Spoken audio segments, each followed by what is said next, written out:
Hello বন্ধুরা, welcome to Tech Bangla by Digi Soft. বন্ধুরা, আজকে আবার চলে এসেছে একটা নতুন ভিডিও নিয়ে। আজকের ভিডিওটাও একটা সাউন্ড সিস্টেমের উপরেই হবে।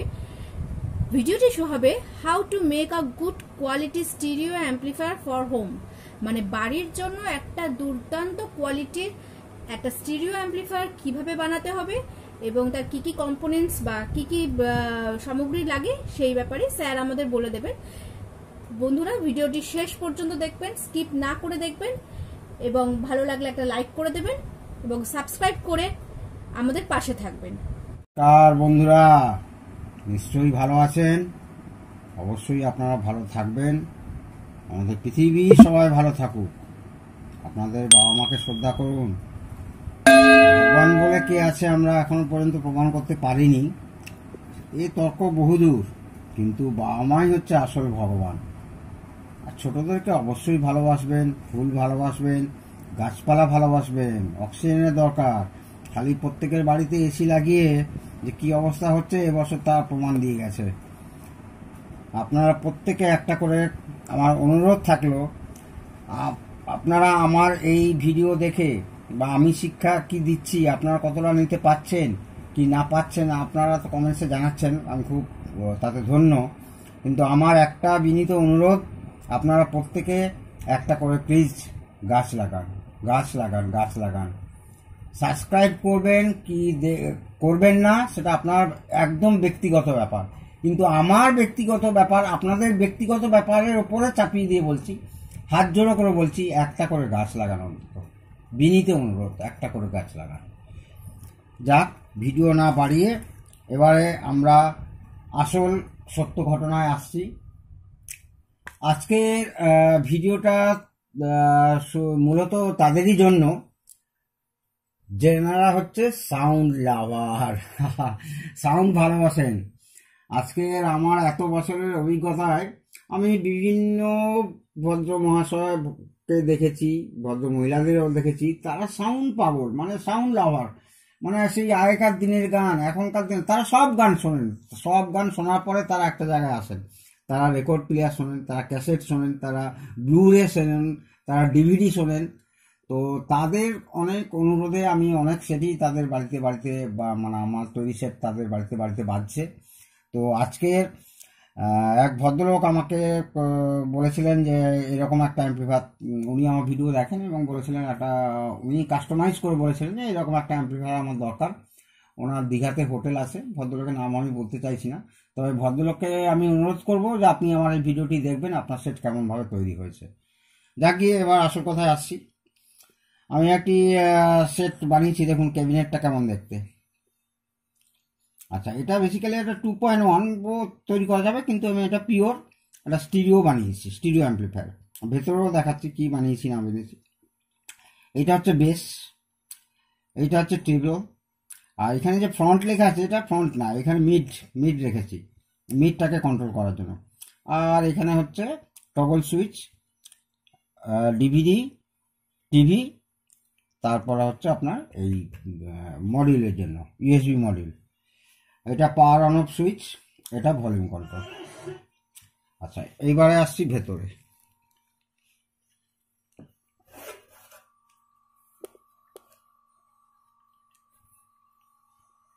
আসুন ভেতরে নিয়ে আসুন। সবচেয়ে প্রয়োজন আগে দরকার আপনার অ্যাম্পলিফায়ার তৈরি করতে, প্রথমে দরকার হবে একটি ট্রান্সফর্মার, এবং সেই ট্রান্সফর্মারটার জন্য খুব ভালো কোয়ালিটির হয়, খুব ভালো কোয়ালিটির। টরোডিয়াল ট্রান্সফর্মার এখানে লাগানো যেত, কিন্তু কেবিনেটটা খুব ছোটো বলে আমি লাগাইনি। কিন্তু এই যে ট্রান্সফর্মারটা লাগিয়েছি এটা ইম্পোর্টেড ট্রান্সফর্মার, ইম্পোর্ট করা হয়েছে, পিওর কপার, এবং এটা টরোডিয়াল ট্রান্সফর্মার থেকে কোনো অংশে কম নয়, কোনো অংশে কম নয়, খুব ভালো ট্রান্সফর্মার, ইম্পোর্টেড ফুল কপার। আচ্ছা, তারপরে আমাদের কি দরকার না, প্রথমে হচ্ছে একটা ট্রান্সফর্মার দরকার, মেন কর্ড দরকার, একটা ফ্যান দরকার, একটা অ্যাম্পলিফায়ার মডিউল দরকার, একটা বেস টেবিল দরকার, আর একটা আপনার ইউএসবি মডিউল দরকার। এইবারে আমি আপনাদের বলছি, এইখানে একটা 3030 ট্রান্সফর্মার ব্যবহার করা হচ্ছে, 3030 5 অ্যাম্পিয়ার। তাহলে সেটটা কত ওয়াটের হবে মোটামুটি আমি জানাচ্ছি। ধরুন 3035 অ্যাম্পিয়ার, তার মানে হচ্ছে হিসেবটা হবে 30 কি হলো ভোল্ট, 30 0 30 মানে 30 ভোল্টেই দাঁড়ালো। এসির ইনপুটের কথা বলছি আমি, মানে এসি মানে মেন এসির ইনপুট না, এর এসির ইনপুটের কথা বলছি, অর্থাৎ এর আউটপুট এসি। তাহলে হচ্ছে 30 ভোল্ট, 30 ইন্টু @5 অ্যাম্পিয়ার ট্রান্সফর্মার 5, তাহলে ইকুয়ালিটি কত হলো 150। তার মানে আমরা মেনে চলতে পারি এই সেটটি হচ্ছে 150 ওয়াট পার চ্যানেল দেবে, 150 ওয়াট দেওয়ার ক্ষমতা রাখে, 150 ওয়াট পার চ্যানেল। কিভাবে সেই হিসেবেও আসছি আমি, 150 ওয়াট পার চ্যানেল। আগেও বলেছি এটি একটি স্টিরিও সেট, এবং এর আগের ভিডিওতেও আমি বলেছি যে ভালো একটি ট্রানজিস্টারাইজড হোক বা এসটিকে দিয়ে হোক, সেই সেটটিকে তৈরি করতে গেলে কিন্তু ভালো ট্রান্সফর্মার তো অবশ্যই দরকার, ভালো পাওয়ার সাপ্লাই দরকার, এবং ডুয়েল পাওয়ার সাপ্লাই দরকার। সেই ডুয়েল পাওয়ার সাপ্লাই এর আগে সোনলাইনের ক্ষেত্রেও বলেছি, সোনির ক্ষেত্রেও বলেছি, ডেননের ক্ষেত্রেও বলেছি, আমার ক্ষেত্রেও বলেছি। এবার একটু সার্কিট সম্পর্কে আপনাদের ধারণা নাই। এইখানে পাওয়ার অ্যাম্প্লিফায়ারে পাওয়ার ট্রানজিস্টর ব্যবহার করা হচ্ছে 4টি, 1 2 3 4, এক একটা চ্যানেলের জন্য দুটো, একটা দুটো, একটা দুটো, এক একটা চ্যানেলের জন্য কটা, দুটো। এই একটা দুটো, একটা আর একটা মানে দুটো, মানে এটা লেফট চ্যানেল, এটা রাইট চ্যানেল। আর এখানে কি ট্রানজিস্টর ব্যবহার করেছে না 2SC 5200, 2SC 5200 আপনারা প্রত্যেকেই জানেন। কিন্তু 2SC 5200 ডার্লিংটন ট্রানজিস্টর হয়, মানে এইটা যদি আপনার এনপিএন হয় তাহলে পিএনপিটা এখানে আবার একটা পিএনপি লাগবে, কিন্তু আমি এক্ষেত্রে সবটাই 2SC 5200 অর্থাৎ এনপিএন ব্যবহার করেছি। তো এখানে সার্কিটটা সেই জন্য আরও স্টেবিলিটি বেড়েছে। আর এইখানে ব্যবহার করা হয়েছে টিআইপি 42C ড্রাইভারের জন্য, টিআইপি 42C আর টিআইপি 41C। এইখানেও টিআইপি 42C, টিআইপি 41C, আর এখানেও ব্যবহার করা হয়েছে আর একটা করে টিআইপি 41C, টিআইপি 41C। মানে এই চ্যানেলটার ধরুন এটা লেফট চ্যানেল, এইটা হচ্ছে একটা পাওয়ার ট্রানজিস্টর, এটা একটা পাওয়ার ট্রানজিস্টর, আর এই 1 2 3 এই তিনটে কিন্তু ড্রাইভার, এবং তার সঙ্গে হিটসিঙ্কও ব্যবহার করা হয়েছে, যে ভবিষ্যতে গরম হলেও যেন এই হিটসিঙ্ক সেই গরমটাকে ম্যানেজ করে ফেলে। এবং আরও দুটো ছোট ট্রানজিস্টর ব্যবহার করা হয়েছে, দেখুন একটা দুটো, কত নাম্বার 105, মানে ওই BC 148 47 ধরে নিন, আর 1015, সরি এর আগেরটাও 1015 ছিল, এটাও 1015, BC 148 বা 47C ব্যবহার করতে পারেন এখানে। তার মানে এখানে হচ্ছে 1 2 3 তিনটে ট্রানজিস্টর, 4 5, এই 5টা ট্রানজিস্টর দিয়ে কিন্তু ড্রাইভার ইউজ করা হয়েছে। এইখানে ড্রাইভারের হিটসিং না দিলেও চলতো, কিন্তু হিটসিংটা দেওয়া হয়েছে কারণ না এই লংজিভিটি বাড়াবার জন্য। তাহলে এখানে এই দুটো গেল মেন পাওয়ার ট্রানজিস্টর একটা চ্যানেলের জন্য, এই দুটো ট্রানজিস্টর আর একটা চ্যানেলের জন্য, এবং এই 1 2 3 4 5 এটা একটা সম্পূর্ণ অ্যাম্প্লিফায়ার তৈরি হয়ে গেল রাইট চ্যানেল, এটা একটা সম্পূর্ণ তৈরি হয়ে গেল রাইট চ্যানেল। এখানে হচ্ছে সেই ডুয়েল পাওয়ার সাপ্লাই, এখান থেকে ট্রান্সফর্মার তার এখানে এসছে, এখানে এসে কি এসছে না 30 সেখানে এখানে একটা 25 অ্যাম্পিয়ারের 600 ভোল্টের একটা ব্রিজ রেকটিফায়ার ডায়োড আছে, ওইটাকে ডিসি করলো, ডিসি করার পরে এইখানে কন্ডেন্সারে এসে ফিল্টার হলো, একটা প্লাস ভোল্টেজ একটা মাইনাস ভোল্টেজ, ঠিক আছে। এইখানে দেওয়া হয়েছে 4790 50 ভোল্ট। এইখানে যেহেতু 30 ভোল্ট আছে, 50 ভোল্ট এনাফ, মানে ধরুন 10 বাড়লো, 40 হলো, 45 হলো, এর থেকে বেশি ভোল্টেজও আপনারা লাগাতে পারেন, কিন্তু সেখানে সেটটা বন্ধ করে দেওয়ার পরে কিন্তু এই কন্ডেন্সার দুটো চার্জ ধরে রাখবে, ডিসচার্জ হতে অনেক টাইম লাগবে, তাতে কিন্তু অ্যাম্প্লিফায়ারের ক্ষতি, আবার কম দিলেও ক্ষতি, কন্ডেন্সার ব্লাস্ট হয়ে যাবে। ফলে আপনার এইখানে যত ভোল্টের ট্রান্সফর্মার ইউজ করছেন, এবারে ব্রিজ রেকটিফায়ারের পর কত ভোল্ট ডিসি হচ্ছে সেই অনুযায়ী আপনাকে কন্ডেন্সার দুটোকে ব্যবহার করতে হবে। এখানে হলো এখানে সেই একদম অপ্যাম্প 4558 একটা চিপ ব্যবহার করা হয়েছে, এটাও ডুয়েল পাওয়ার সাপ্লাইতে চালানো হয়েছে, এবং এইখানে কিন্তু সিঙ্গেল পাওয়ার সাপ্লাইতে চালানো যেত, কিন্তু সেটার তুলনামূলকভাবে যে গুণ সেটা কিন্তু কমে যেত, অর্থাৎ কোয়ালিটি কমে যেত। এইখানে থেকে আমি আর কোনো অক্স পাওয়ার সাপ্লাই ব্যবহার করিনি। কি করেছি না এইখানে যে তৈরি করা হচ্ছে সাপ্লাইটা প্রায় আপনার 40 প্লাস 40 মাইনাস 0 এখানে তৈরি হয়ে গেল। যেহেতু এইটা ডুয়েল পাওয়ার সাপ্লাইতে চলবে, তাহলে আমার এখানেও ডুয়েল পাওয়ার সাপ্লাই দেওয়া দরকার, কিন্তু এইটা হচ্ছে আমার এই আইসিটা 12 ভোল্টেই আমি চালাচ্ছি, অর্থাৎ প্লাস 12 ভোল্ট, মাইনাস 12 ভোল্ট আর 0। সেই জন্য এইখানে দুটো আইসি রেগুলেটর আইসি ব্যবহার করা হয়েছে। এই দুটো রেগুলেটর আইসিকে আবার অনেকে ট্রানজিস্টর বলে থাকে, সেটা কিন্তু আমি ভুল। এবং এই যে 2SC5200 একেও এখনো আজকে আমি একটা ভিডিও দেখলাম, তারা বলছে মসফেট। কখনোই এটা মসফেট না। এই বেস কালেক্টর এমিটার আছে। মসফেটের ক্ষেত্রে সোর্স, গেট আর ড্রেন থাকতো। প্লিজ এইগুলো আপনারা জানুন, জেনে রাখুন, ভুল জানবেন না। এইটা অর্ডিনারি মানে একটা বাইপোলার ট্রানজিস্টর, কোনো মসফেট না। আর এখানে হচ্ছে পাওয়ার রেগুলেটর আইসি ব্যবহার করা হচ্ছে। এইখান থেকে 40 ভোল্ট একদম আসলো। এখানে 7812 ব্যবহার করা হয়েছে, মানে পজিটিভ স্টেপ ডাউন পাওয়ার সাপ্লাইয়ের জন্য, পজিটিভ 12 ভোল্ট পাওয়ার জন্য। আর এইখানে সবসময় মনে রাখবেন 78 সিরিজের যত হবে সব পজিটিভ, স্টেপ ডাউন হবে। আর 79 মানেই নেগেটিভ হবে। এখানে 79 ব্যবহার করা হচ্ছে, অর্থাৎ 7912 মানে হচ্ছে নেগেটিভ, আর 7812 মানে পজিটিভ।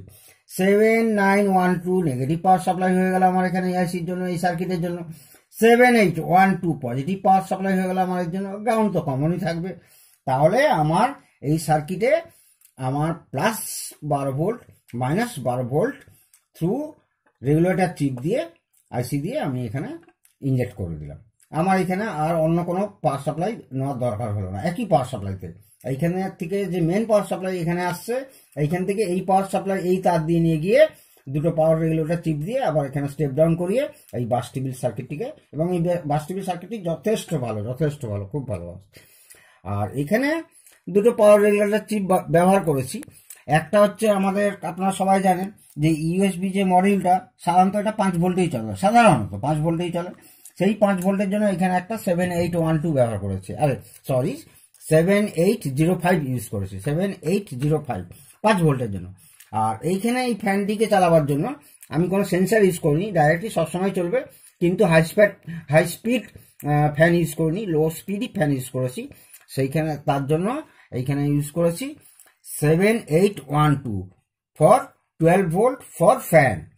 এইখানে 7812 একটা ইউজ করেছি, কিন্তু এই 7812 বা এইখানে 7912 সঙ্গে আপনারা কিন্তু গোলাবেন না। এইখানে আমি ট্রান্সফর্মার থেকে দুটো ছোট্ট ট্যাপ বার করেছি, দিয়ে এখানে রেকটিফায়ার ডায়োড দিয়ে সেটাকে ডিসি করেছি, ব্রিজ করেছি। এখানে হচ্ছে 016 আছে, 016 মানে 016 দিয়ে রেকটিফায়ার দিয়ে এখানে ডিসি হলো। এইখানে দুটো কন্ডেন্সার দিয়ে ওকে ফিল্টার করেছি। করার পরে এই সার্কিটে আসছে এই রেগুলেটারে 7805 for this model USB only, আর 7812 for this fan only. Okay, এর সময় কিন্তু গোলাবেন না। এবারে চলুন অ্যাম্পলিফায়ারটি কেমন বাজছে। দুর্দান্ত অ্যাম্পলিফায়ার। হ্যাঁ, আর একটা কথা বলছি, একটা ট্রানজিস্টরের মোটামুটি 50 ওয়াট তার মানে 100 ওয়াট হলো, আর 50 ওয়াট মানে 100 ওয়াট। 100 ওয়াট পার চ্যানেল আরএমএস ধরবেন। পিএমপিও দিয়ে কখনো রকম আপনারা কোনো অ্যাম্পলিফায়ারকে অ্যানালাইজ করতে যাবেন না, ওটা পুরো ভুল হয়। আপনারা সবসময় পিএমপি দিয়েও মাপবেন, এবং ট্রান্সফর্মারটা যত ভোল্টেজের হচ্ছে তার কত অ্যাম্পিয়ার, তাহলে সেইটাকে দিয়ে আপনারা মাল্টিপ্ল করলে, অর্থাৎ গুণ করলেই আপনারা বুঝতে পারবেন যে কত ওয়াট এই ট্রান্সফর্মারটা আপনাকে দেবে, এবং সেই সার্কিট আপনি কিভাবে ডিজাইন করছেন, কি ট্রানজিস্টর ইউজ করছেন। যেমন এই ট্রানজিস্টরের ডেটা দেখতে পাবেন, বেশ ভালোই আছে। এইখানে হচ্ছে আপনার 5200 এখানে আমি এনপিএন বা পিএনপি দুটো আলাদা আলাদা ইউজ করিনি, এখানেও ঠিক তাই। তো মিনিমাম আপনি 100 ওয়াট আরএমএস পাবেন। 100 ওয়াট, তার মানে এটা 100 ওয়াট হলো রাইট চ্যানেল, লেফট চ্যানেল হলো 100 ওয়াট। এবারে শুনুন কেমন লাগছে। আগে দেখুন লুকসটাও দেখুন কত সুন্দর। এইখানে ইউএসবি লাগবে, এখানে পেন ড্রাইভ ইউএসবি লাগবে, এটা সিলেক্টর সুইচ। আমি ভলিউম দিচ্ছি, শুনুন।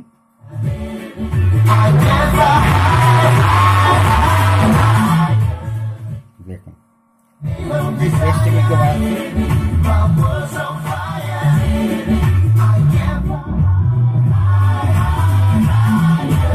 এটা মিড। বন্ধুরা, আর একটা জিনিস প্রসঙ্গত বলে রাখি, দেখুন এইটা আমার ডিজাইন এবং আমারই নিজের তৈরি পিসিবি। এখানে দেখুন আমার কোম্পানির নাম লেখা আছে ডিজিসফট। শুধু নাম লেখা থাকলে হয় না, নিজেকে ডিজাইন করতে হয়, জানতেও হয়। এই দেখুন ডিজিসফট। এইখানে 4টে চ্যানেল ইউজ করা হয়েছে এমনভাবে, 1 2 3 4 5টা চ্যানেল ইউজ করা হচ্ছে, মানে 4.1 জন্য। পারলে এটাকে আরও পিসিবি আছে, ধরুন এটাকে কেউ 5.1 চাইছে, তখন আমি এখানে এমনভাবে করেছি যে এখানে প্রত্যেকটা কাটিং করা যাবে, 1 2 3 4টে, মানে 4টে অ্যাম্পলিফায়ার সেপারেট হয়ে বেরিয়ে গেল। কেউ 5.1 চাইলো, আপনি এখানে আর একটা অ্যাম্পলিফায়ার জুড়ে দিলেন। কেউ 2.1 চাইছে, আপনি 1 2 3টে, 2.1 মানে 3টে অ্যাম্পলিফায়ার দরকার হবে, 1 2 3টে অ্যাম্পলিফায়ার ইউজ করলেন। এইখান থেকে এটা কাট করে, অর্থাৎ এইখান থেকে এটা কাট করে একে উড়িয়ে দিলেন। এইবারে আপনাদের সবার জানার ইচ্ছা হচ্ছে যে আইসিটির নাম্বার কত। সবাই জানেন, প্রত্যেকে ভালো জানেন যে আইসিটি বাজারের প্রচলিত প্রচন্ড একটা ভালো আইসি, নাম কি বলুন তো? TDA7294। সবার মনে আনন্দ চলে এসছে তো অনেকদিন ধরে আপনার হাতে পাচ্ছিলেন না TDA7294। তো এই চিপটা সম্পর্কে আপনারা গুগলে গিয়ে নেটে সার্চ করে দেখতে পারেন। একটা অসাধারণ চিপ, অসাধারণ। এই মুহূর্তে মার্কেটে অ্যাভেলেবেল। এর আগেও ভালো চিপ ছিল, কিন্তু সেগুলো মার্কেটে প্রায় লুপ্ত। যেসব স্টকিস্টদের কাছে আছে তারা উল্টোপাল্টা সমস্ত দাম নিচ্ছে। সেই জন্য তারপরে আমি ভাবছিলাম যে এই আইসি তো বাজার থেকে চলে যাচ্ছে, এরপরে কি আইসি দিয়ে একটা ভালো অ্যাম্পলিফায়ার তৈরি করা যায়। তখন আমি ডেটা শিট দেখে দেখলাম যে TDA7294 থেকে আর ভালো আইসি এই মুহূর্তে আমাদের বাজারে পাওয়া যাচ্ছে না। এরও আবার ডুপ্লিকেট বেরিয়ে গেছে এই আইসি, কিন্তু ভালো দোকান থেকে। এবং আপনি যদি গিয়ে বলেন যে আমি বেশি টাকা দিতে রাজি, আপনি আমাকে অরিজিনাল চিপটাই দিন, আপনাকে অরিজিনাল চিপটাই দেবে। এটা টেক্সাস ইনস্ট্রুমেন্টের তৈরি অরিজিনাল চিপটা। তারপরে অনেকেই এই হার্ডওয়্যার সফটওয়্যার ইউজ করে অন্য কোম্পানিও এই চিপ তৈরি করছে, তো ভালোও করছে, তো খারাপও আছে। কেনার সময় আপনাকে একটু দেখে কিনতে হবে। দেখবেন অরিজিনাল চিপটা একটু ভারী হবে, হিটসিঙ্কের দিকটা একটু মোটা হবে। তো কেমন লাগলো আমার এই পিসিবি, আপনি আমাদেরও বলতে পারেন। তো এই পিসিবি দিয়ে আমার অনেক অ্যাম্পলিফায়ারের অর্ডার এসছে, কিন্তু একটা খুব তাড়াতাড়ি রেডি করে আপনাদের, যেমন আজকের এই অ্যাম্পলিফায়ার দেখাচ্ছি সেরকম একই সঙ্গে এই TDA7294 দিয়ে অ্যাম্পলিফায়ার তৈরি করে তার বাস টেবিল কী হবে, তার ট্রান্সফর্মার কত ভোল্টের কত অ্যাম্পিয়ারের হবে, তার হিটসিং কত গেজের হবে, সমস্ত কিছু করে একটা কমপ্লিট অ্যাম্পলিফায়ার করে আপনাদের নিশ্চয়ই দেখাবো।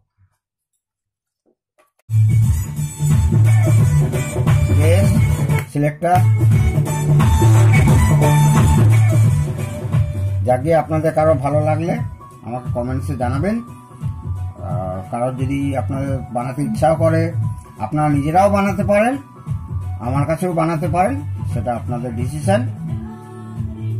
নমস্কার, জয় হিন্দ, ভালো থাকুন।